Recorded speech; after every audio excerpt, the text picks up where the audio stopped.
નમસ્કાર ખેડૂત મિત્રો, જો તમે પણ નાળિયેરીની ખેતી કરતા હો તો અવશ્યથી આ વિડીયો જુઓ.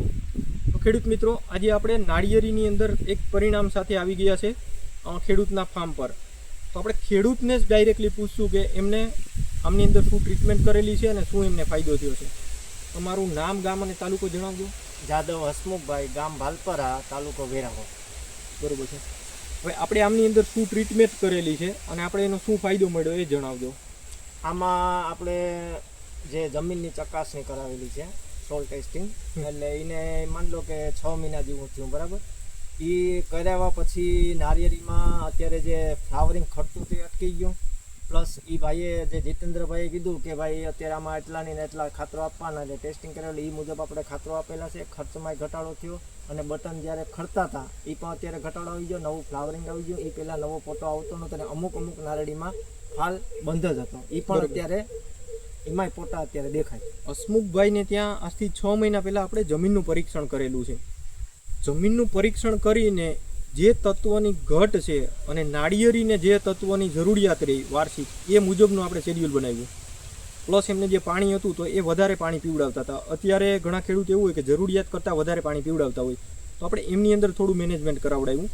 દવાની અંદર જે પહેલાં જે પાનની અંદર કાળી પરત હતી તો એમની અંદર દવાના સ્પ્રે દ્વારા સાફ કરાવડાવ્યું.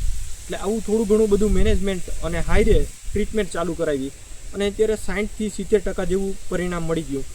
અત્યારે ઉનાળાની અંદર પ્રશ્ન રહેતો હોય ખાસ કરીને ફાલ ખરવાનો, ટેમ્પરેચરના લીધે પ્લસ પાણીના અનબેલેન્સ પિયતના લીધે, આ બધાને લીધે, તો એમની અંદર પણ ખૂબ સારું પરિણામ મળ્યું. તો હસમુખભાઈ, તમે બીજા ખેડૂતને શું કહેવા માગશો કે ભાઈ આપણે આડેધડ તમે ખાતરની દવાનો ઉપયોગ કરો એવી રીતના જ કરાય કે ખરેખર જમીનનું પરીક્ષણ કરી અને પછી એ મુજબ કરાય? ખરેખરની દ્રષ્ટિએ તો જમીનનું ચકાસણી કરાવી અને પછી જ આ વસ્તુ અપાય. કારણ કે જે વસ્તુ મને જોવા મળી એ અત્યારે આ ટેસ્ટિંગ કરાવ્યા પછી, એ પહેલાં આવું હતું નહીં ટેસ્ટ. બરોબર છે. અને તમે જે પરીક્ષણ કરાવ્યું એ પછી એવું બન્યું કે ભાઈ ખાતર કે દવાના ટૂંકમાં એમની અંદર ખર્ચમાં વધારો થયો એવું કે ઘટાડો થયો? નહીં, ઘટાડો થયો ખર્ચમાં. જમીનનું પરીક્ષણ કરાવવો તો એ પ્રમાણે તમારી જમીનની અંદર જે તત્વો જોઈએ એ પ્રમાણે ખાતર દવાના ખર્ચની અંદર પણ ઘટાડો આવે અને એમની સામે પરિણામ મળે. તો બંને તરફથી આપણે ફાયદો મળે કે આપણા ઉત્પાદનમાંય વધારો થાય અને ખર્ચમાં પણ ઘટાડો થાય.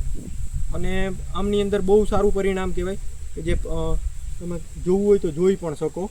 નાળિયેરીની અંદર કે જ્યાં F2 વેરાયટી છે અને આમની અંદર ખાસ મોટો પ્રશ્ન રહેતો હોય ફાલ ખરવાનો.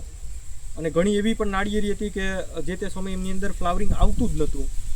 અને ઘણી બધી એવી નાળિયેરી પણ હતી જેમની અંદર ફાલ બંધ થઈ ગયેલો હતો અને અત્યારે પરફેક્ટલી એમની અંદર ખૂબ સારું પરિણામ મળી ગયેલું છે.